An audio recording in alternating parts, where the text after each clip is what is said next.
Well, welcome everybody to another edition of the Psych Monologues. I am Dr. Ray Mitch, your host. You're listening into a podcast that is committed to looking at three major areas of our lives: our faith, our psychology, and that may be one area that you may or may not have spent a whole lot of time thinking about, and just spiritual formation. What does the journey with Jesus look like, if you will? And everybody's in a different place, and that's kind of what a podcast like this is for. So the Psych Monologues was actually the beginning of all of this. Started back in March of 2020. It was a response to the pandemic as a means of staying in touch for me with the seniors in a grief and loss class, and out of it was born the Psych Monologues and what you have today. Eventually, over time, one of the things that I've talked about a lot during my time of teaching at CCU has been the something that I call the stained glass self. And so I was prompted, goaded, tempted into putting together a nonprofit organization that would be committed to helping people overcome and become people that could be seen. I mean, you might want to call it pure glass people, but my observations from talking to people for as long as I have has been that we tend to live behind a stained glass. And the stained glass, if you know anything about one of those, what you see is an image that the artist wanted to create for you to see. It might be a scene out of Jesus's life, for example, if you've seen one in a church. But stained glass comes in a lot of different forms and shapes and sizes and so forth. The one thing to keep in mind is it gives you an image to interact with, not what is behind the image. And oftentimes, in our case, we create a stained glass that looks like we want to be known rather than the way that we believe we would be known if somebody were to see us through pure glass.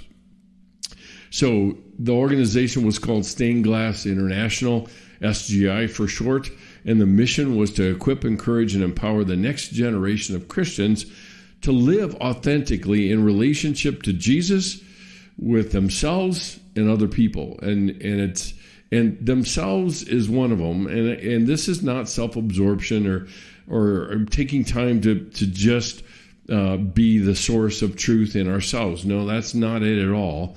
Of course, the minute Jesus enters the picture, then because he is God, then myself comes into view, and I need to see it in terms of my relationship to Jesus, and certainly as an outgrowth of that, it has a direct impact on how I relate to other people. So what I'm trying to see happen, and what I'm trying to be the catalyst for, is what I call outposts for the heart.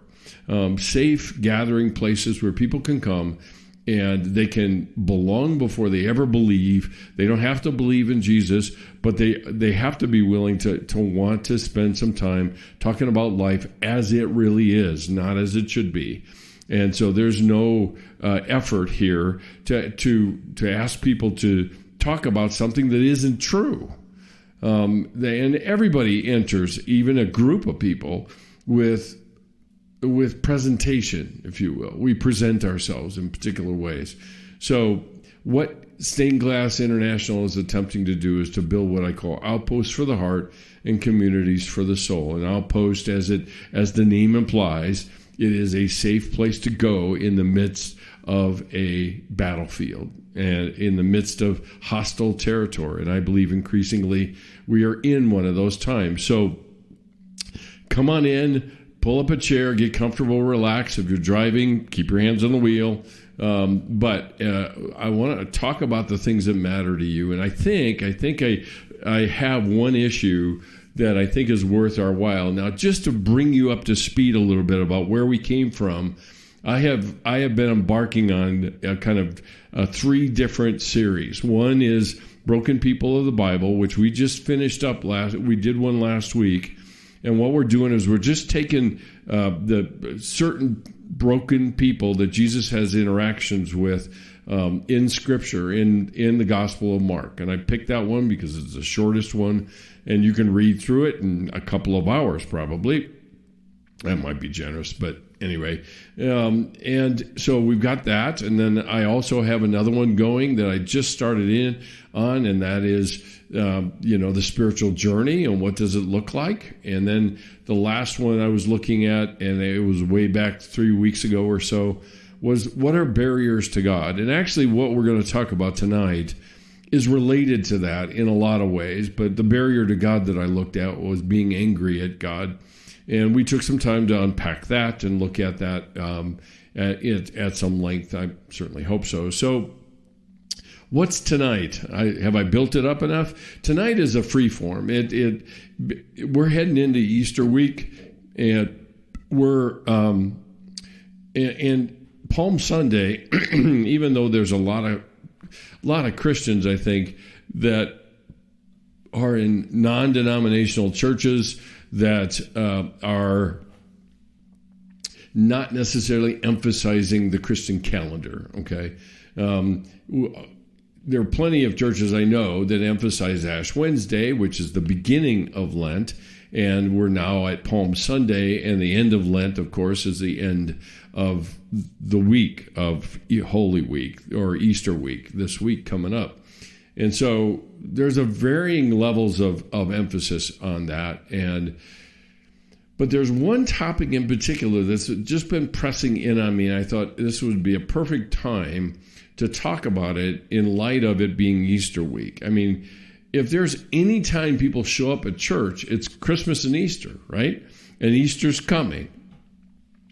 And whether or not they only give kind of salutary a wave at Jesus and Easter and all that it means, or eggs and the Easter bunny or whatever else, there's still something that comes up that I think is worth paying attention to. And sometimes some of the traditions and things like that we've brought up have actually been in response to this very issue. And the issue is this, is that if I ask you, what is your image of God, what would you say it is? And whatever comes to your mind is probably an indication of what your image of God is, okay? And so hang on to that while I'm talking. I have two different quotes that I want to kind of launch from, and then we'll go into this more. The first one is this. It comes from a theologian and a pastor by the name of A.W. Tozer, and he makes this comment. He says, what comes into our minds when we think about God is the most important thing about us. Not about God, but about us. It says something about us. So whatever came to your mind when I asked, what's your image of God, has a direct impact on probably how you relate to people, probably how you relate even to your family, because we tend to talk about in family terms in the church and in Christianity, and probably how you relate to yourself. Now you can say, well, wait a minute. What does myself have to do with God? Well, to varying degrees, remember something. we react to something. We're not prone to react to nothing, right? I mean, why? There's nothing there. So our tendency is either to move toward it, to move against it, or to move away from it. It's one of those three things that we tend to do. And we do that with God. So when Tozer says what comes into our minds when we think about God is the most important thing about us, probably betrays something about how we relate in general, and God is just the specific deity, if you will, or the being that we react to, and our reactions tell something about us. Every counselor knows that, can't get away from it. So the second quote is this, and this one's mildly humorous. But Blaise Pascal was a mathematician, a scientist. He was also a philosopher. And he said this. He said, God made man in his own image, and man returned the favor. And Voltaire said, man reciprocated more than enough. And so we have these two things. One is whatever comes to my mind when I think about God says something about me, and I have a propensity for making God into a God of my own making, not the God that's pictured in Jesus in the Bible or pictured or represented by Christians, which is probably even worse. So, what do our thoughts say about us? And one of the things that came to my mind as I was thinking about this is let me put it another way. I have a class, and they know who they are. And I have a class that I was talking about this very thing about the image of God, and we were talking at length. And I said, so what image of God comes to your mind when we think about the image of God? And first of all, right off the bat, there was not much of anything. It was like, I don't have an image of God. I mean, how do you capture? And usually what a lot of people, a lot of Christians will do is, how do you capture an image of an infinite, sovereign, all-powerful, all-knowing God? But we do. I think we do. And one of the things that I point out a lot to people about this very topic is that, particularly with kids, and this is usually where we learn it, right, is when we're growing up. And if we're in even a nominal Christian home, we probably will have said grace, which is, I wouldn't say a Christian word, but it's partly that. But we shape an image. And so even if we're doing our prayers at night and we're saying something like, or a little kid will mimic their parents, and they'll say, "Dear Heavenly Father," in their nightly prayer, the question is who are they addressing? Because they don't have a very good developed image of God, right? I mean, they're not old enough to do that. So who are they addressing? And I would say that my conclusion, some of the things I've seen with kids, is that what they're actually saying is they're saying, "Dear heavenly version of my earthly father." Now, suddenly the topic gets really pretty scary, because everybody's had, as far as I can tell, everybody has a dad, and for good or for ill, and everybody has different experiences along those same lines. And dads, and I'm not excluding moms when I'm saying this, okay?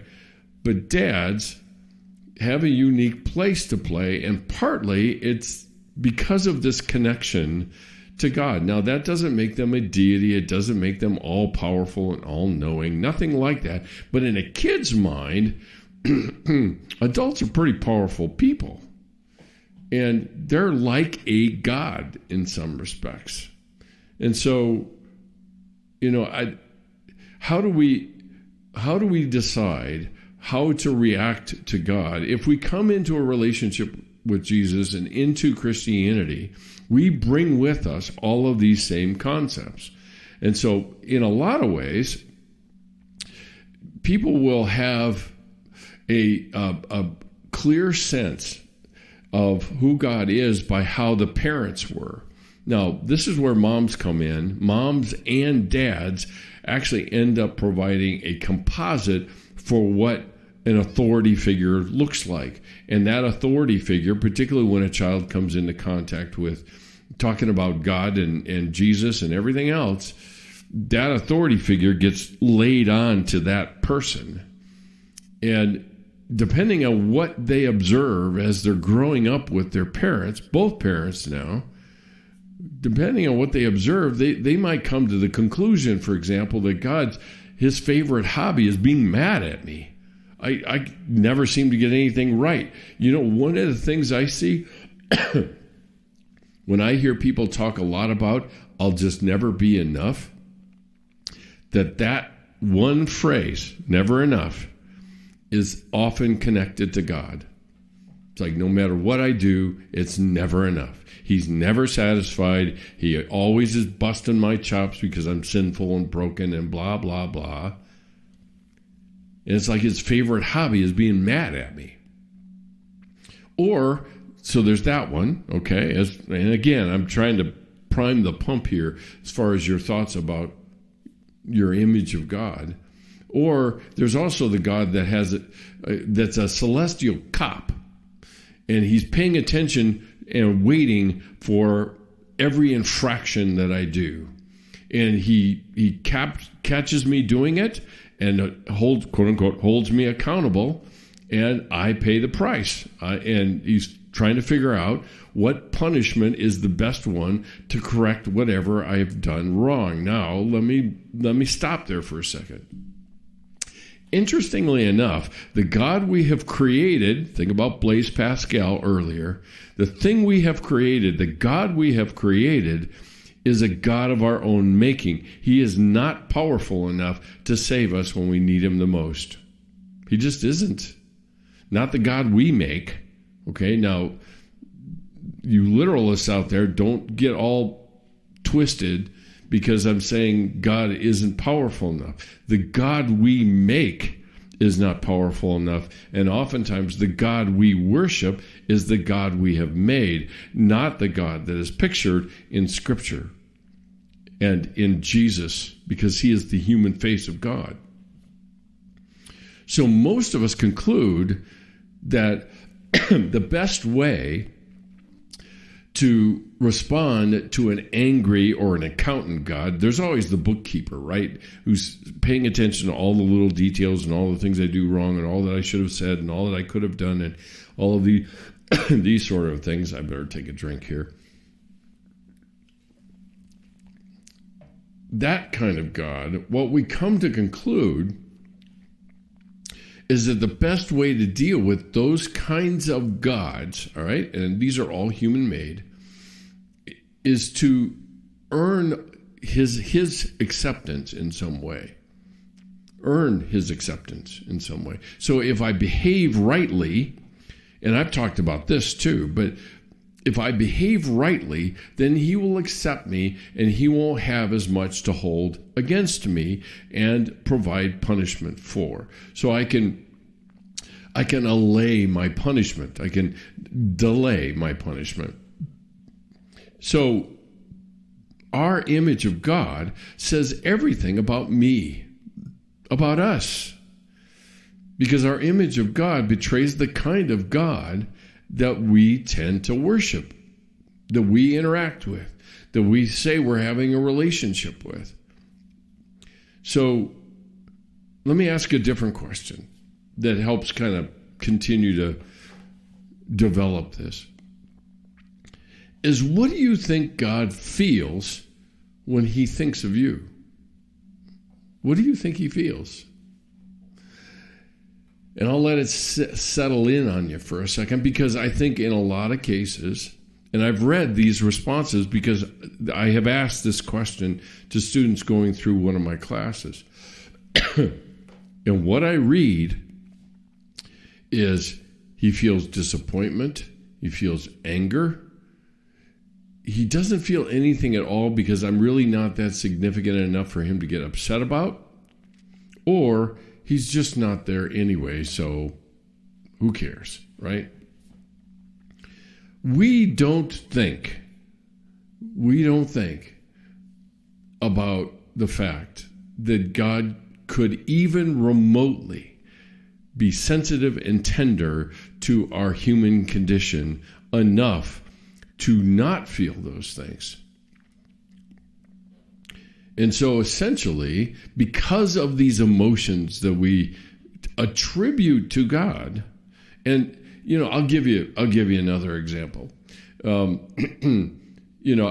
Clearly there are lots and lots of examples in the Old Testament, for example, of that God is wrathful. I think most people would say that God of the Old Testament is wrathful, is angry a lot, and he's busting people all the time, and he He has snakes crawling all over him and boils breaking out and all of these things. And probably the most signature person would be Job. And quite honestly, between you, me, and the hedge post fence, Job is one of my favorite books, partly because of just how human Job is. But I think what's unique about Job is what God said about him at the very beginning of the book. And he sang his praises. He said, God was saying Job was a righteous man. Not Job was saying he was a righteous man. That would make him self-righteous. But God was saying this, and essentially, he's a friend of mine. Go check it out. Talking to Satan, our adversary, the accuser. So we see God as an Old Testament God who's angry and punishing, and when I don't perform up to the standards I should, he's disappointed. He's a God of justice, and all of, at some level, all of those are true. That it's not wrong, and we can't cast it any other way than what's portrayed in the Old Testament. It's not. It's there, right? Except Jesus.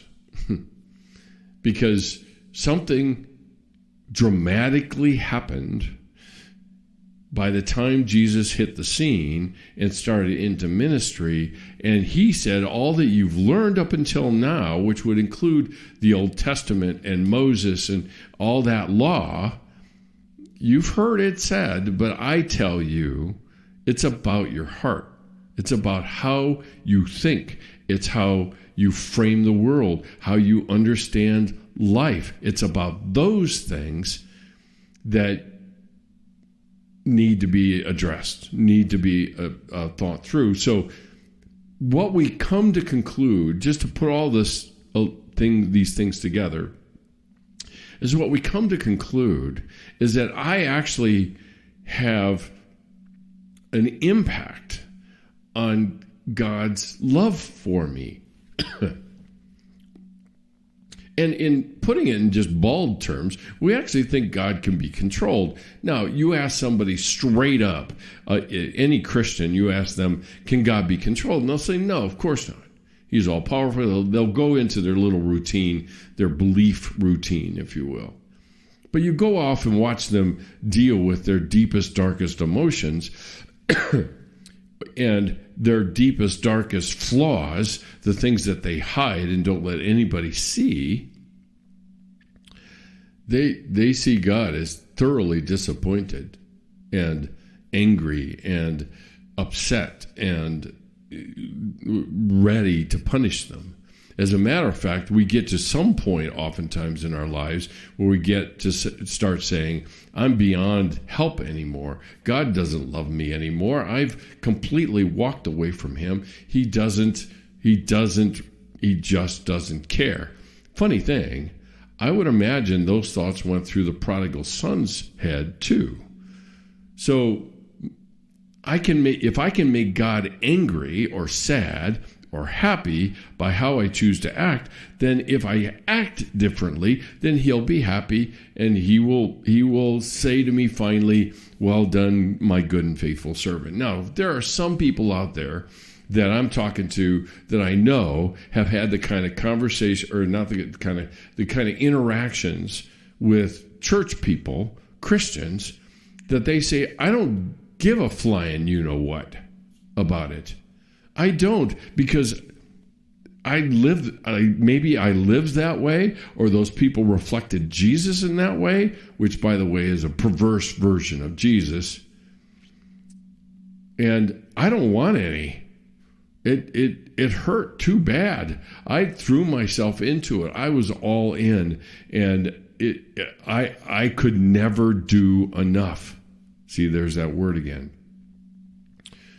So we would never think or say out loud that we can control God, but in terms of how we relate to God, we are implying that if I, then God, if I do the right thing, if I say all the right things, if I go to church the right number of times, I have a quiet time every day, I pray every day, and all of those sorts of things, if I do all that, then God will be happy and he will be pleased with me. And the crazy thing about it is God's love has nothing to do with you or me. It has nothing to do with you or me. It has everything to do with who he is. And this is the jacked up version of God that people oftentimes walk around with. And it never gets questioned. It never gets examined even. And so let me proceed down this path a little bit farther, okay? One of the things that I think most of us hate the most is being misunderstood. I think there's very few things that I've seen in the course of time talking to people over the years that is more disturbing and triggers so much action on people's part is being misunderstood. As a matter of fact, they will withhold certain behavior. They will say certain things to make sure that somebody understands where they're coming from. Now, there's no guarantee of that. There isn't. But we do everything in our power to be seen and understood as we would have it to be. Why? And quite honestly, the why is I don't trust people. And what do I don't trust them about? I don't trust them to make the right conclusions about me that I don't even agree with. I don't even believe. But if I could get other people to believe it, then maybe I could come around and believe it too, which is a lie. Because we have ongoing 24/7, 365, what do I want to say, indoctrination going on in our heads the entire time. And it's always running back there. All that happens is when we blow it or something doesn't work out quite right, it just bursts onto the scene. And it's like this serpent head comes up and says, see, I told you. I told you. There's evidence again. You are just a screw up and you'll always be one. But see, we have created a God that we worship rather than worshiping the God that created us. Now, let me say that again. We have created a God to worship who is containable and who is manipulatable and controllable and everything else within our power. So we have created a God that we worship rather than worshiping the God that created us and loves us beyond measure, which is exactly what blows an internal brain circuit in us because I can't wrap my head around that. So because I can't wrap my head around it, what do? I anchor it to something.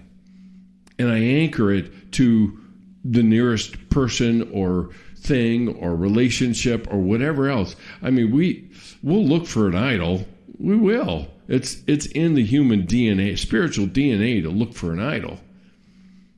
But what kind of idol or God do we worship?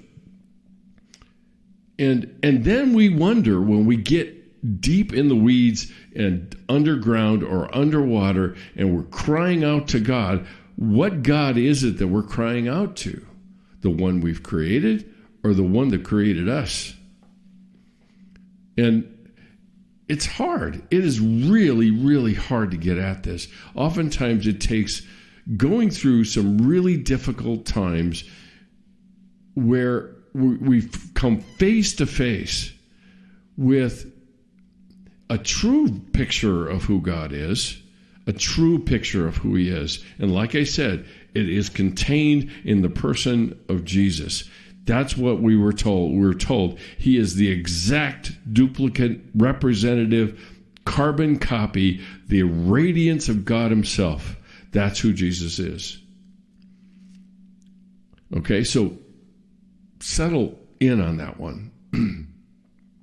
So if I understand in all the ways that I can, Jesus as represented in the Gospels, then that's God. And he came so that he could be known. Why? Because we long to be known just like he longs to be known. And we long to be known because we are created in his image. Go figure. So what do, right? I mean, what kind of image? Let me put it this way. I can hang on to the image of the God that I've created. I can. And I can get along. I can actually get pretty far with that created God, if you will. But at some level, I know it's not going to be good enough at some level. Why? Because I'm not good enough. So whatever I create is not going to be good enough either, right? So why, if we worship the God as portrayed by Jesus to us, which is God, all right? It's not like he's a carbon copy or something like that. He is God, and God clothed himself in human flesh so that he could be known by us in the dimension in which we exist and in our flesh. Then we have to grapple with the question, why does he love me at all? And I'll go back to what I said before. God's love has everything to do with what is true about him.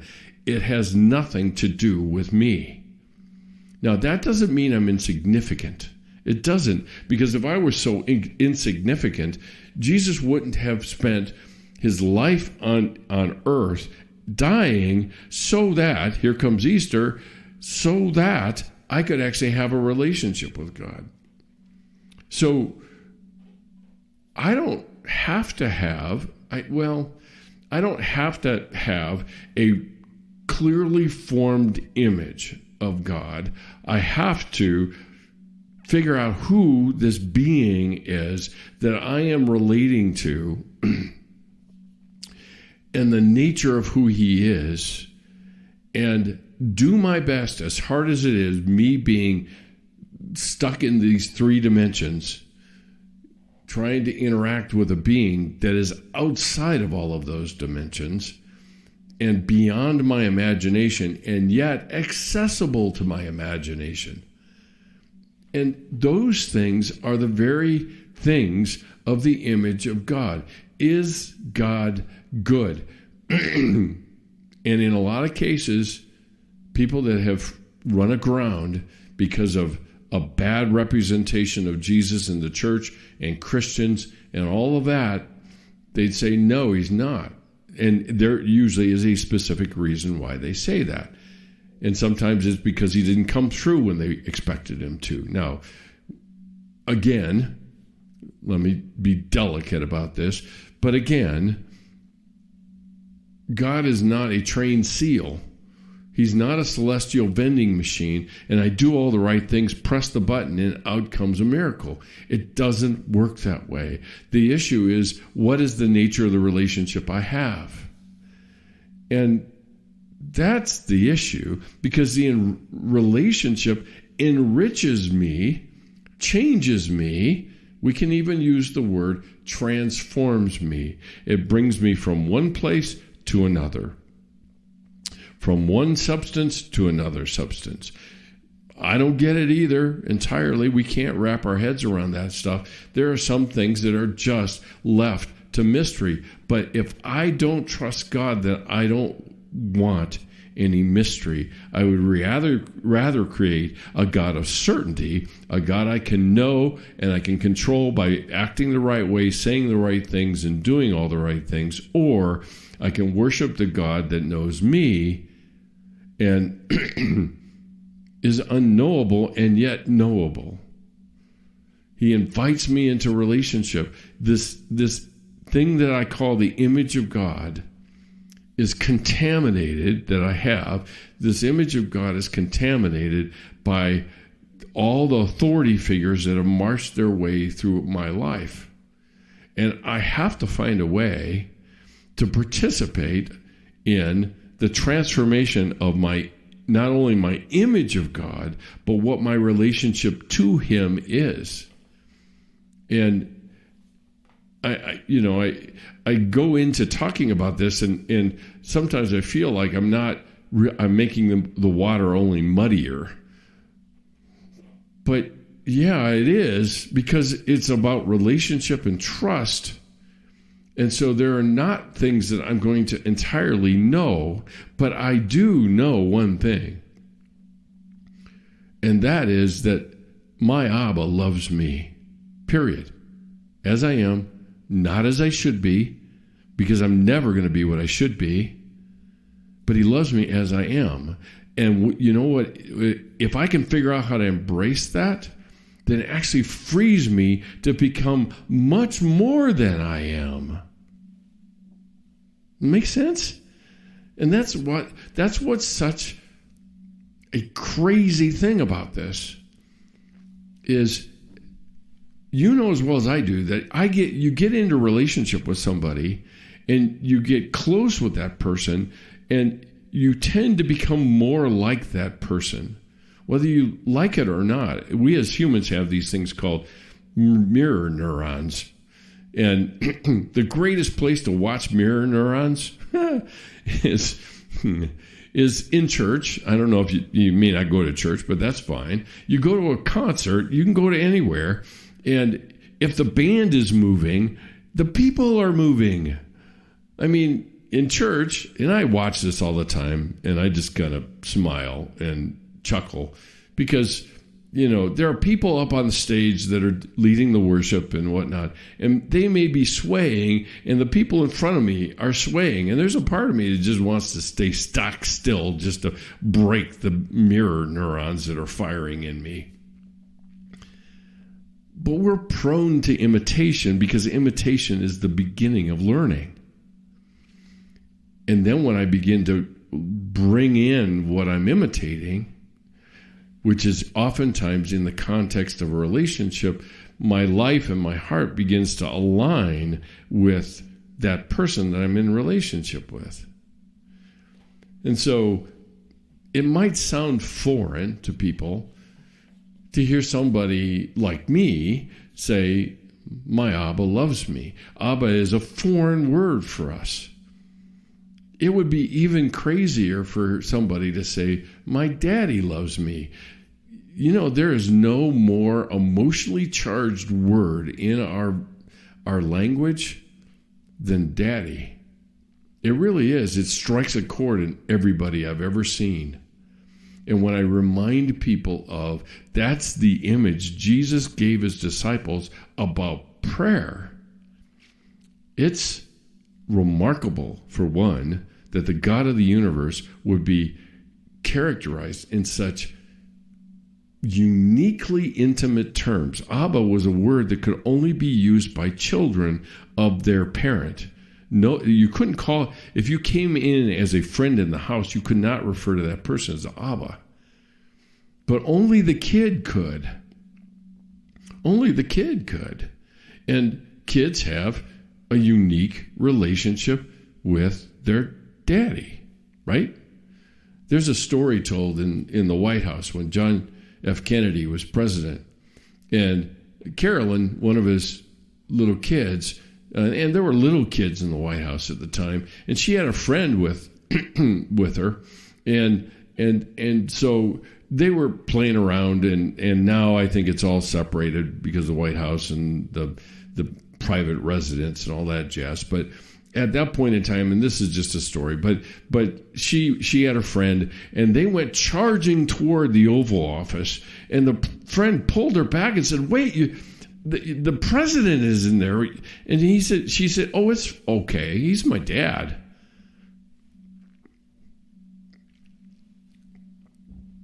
The God of the universe calls us into an Abba relationship. And that always strikes an emotional chord in people. It always does.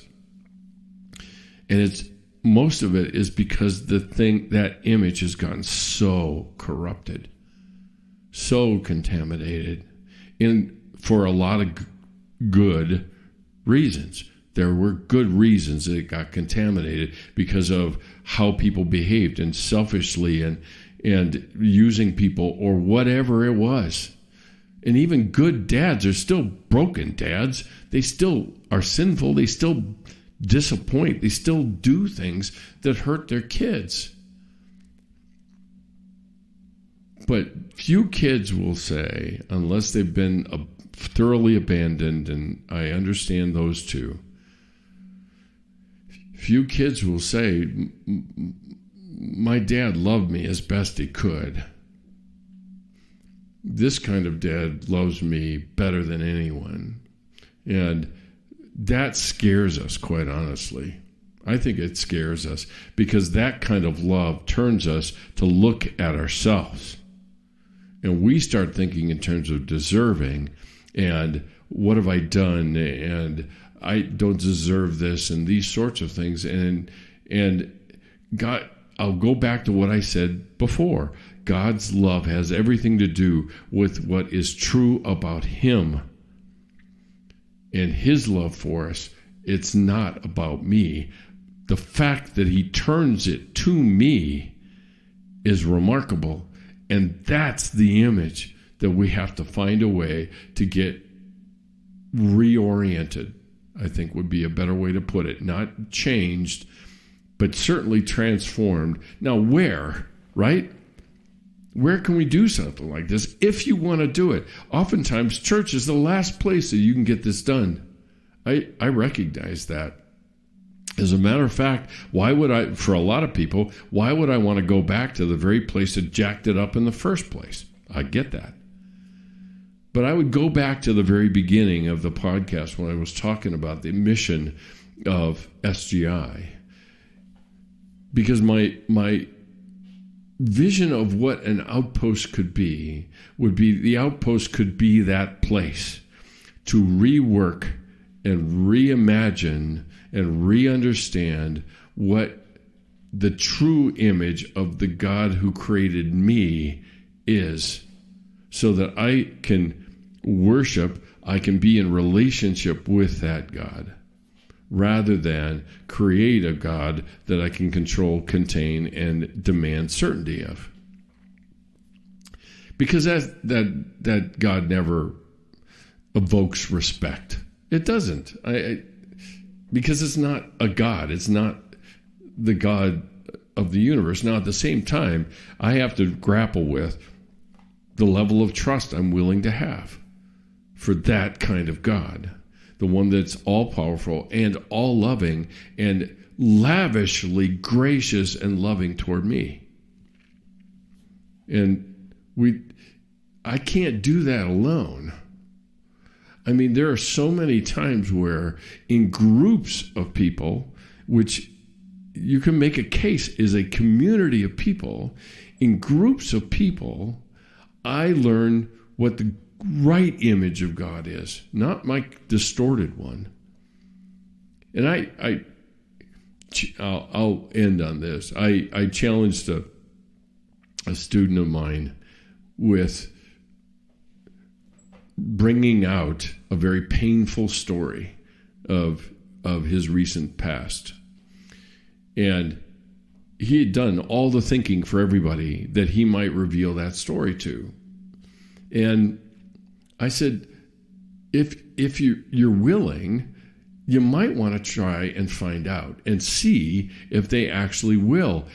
I know it's risky. I understand it's risky. I get that. But you just might want to try it. Because my hunch is they will not act the way you think they will. And sure enough, they didn't. And in that moment in time, his image of God was shifted. Because people's reaction with love and grace and acceptance shifted his image of God because they reflected God in that moment. See, we're not going to figure this out on our own, because the battle that's going on in my head is a battle I'm always losing. I'm always fighting, but a lot of times I'm always losing. But when I draw that out and somebody looks and listens to that story and says, oh yeah, I know that battle. I've been on that battlefield for a while. Let me tell you how it went for me and what I found out. One, I have somebody just say, yeah, that's a legit battle. And two, I've had somebody say, that person is saying, I'll tell you what, since I know about that a little bit, let's fight it together. Let's try to reorient our understanding of who God is together, and we can reflect God to one another and shift this image of God together. And that's powerful stuff. That's the kind of stuff that Jesus was talking about when he said, when 2 or 3 people gather together in my name, I am there in their midst. It's not a matter of asking him to show up. He's there, which is crazy, which is completely crazy. So I think I'm going to end there. It's worth grappling with. I know it's not easy, but the hope would be that you could find 2 or 3 safe people to talk about what your image of God is, and then talk about or look even into the Gospels and say, who is this Jesus? Because there are time and time again, people in Scripture are just like us. They're curious. It's like, who is this guy? He hangs out with sinners, prostitutes, and tax collectors. And even though we don't have them around anymore these days, not necessarily, he hangs out with those people. And it's like, hey, I kind of like those kind of people. And if that's what God says he's coming to be a part of and hang out with and get to know them and provide them with a relationship and show them a different way, I think I might be interested in that kind of thing.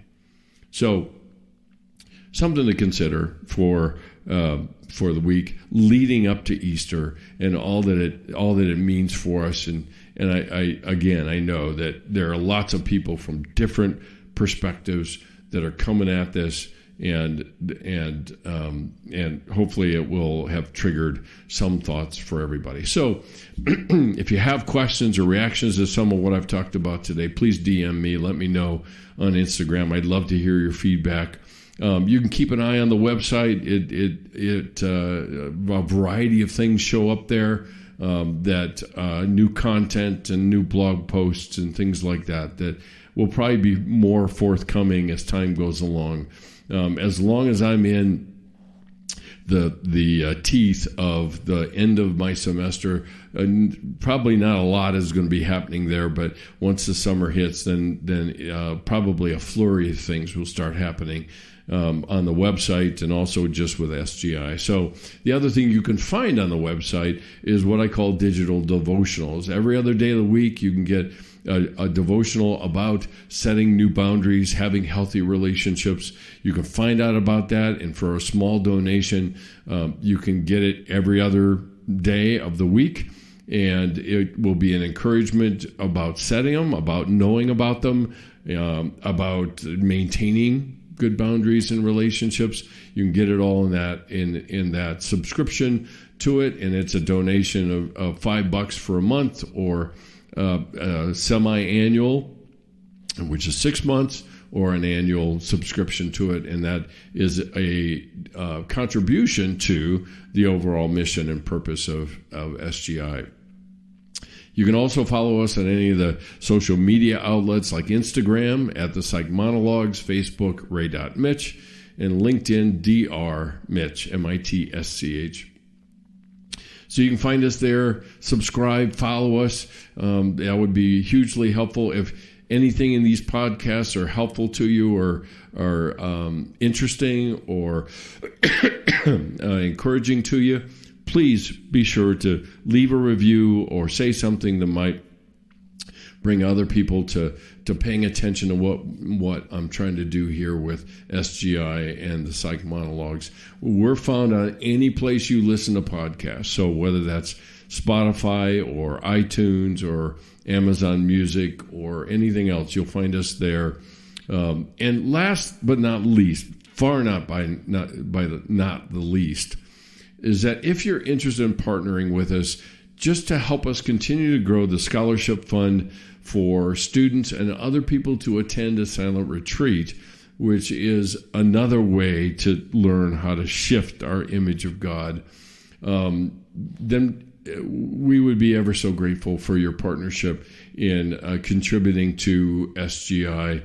All of the gifts are tax deductible since the SGI has just been named a tax-exempt organization.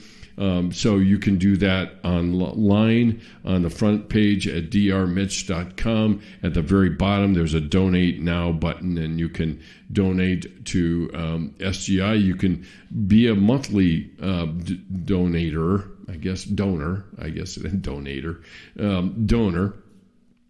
And that would be even more helpful because it takes money to keep these websites going and to produce resources and do the things that we are hoping to do into the future with SGI. So if you'd rather send a physical check, you certainly can do that as well.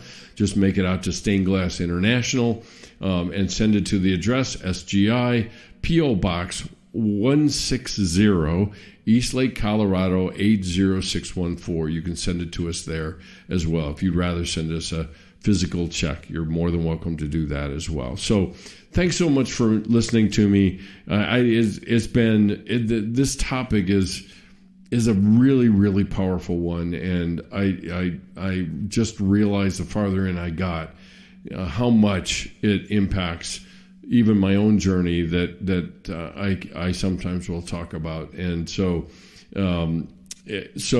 this image of God thing captured my attention, and I hope tonight has given you a little bit of some consideration or pause about your relationship with Jesus and what that looks like, and how do you engage your relationship with Him. So thanks so much for joining me, and as always, I'll be here waiting for you next week. It will be Easter weekend, so it will be on the backside of that, and we'll have plenty to talk about after that as well.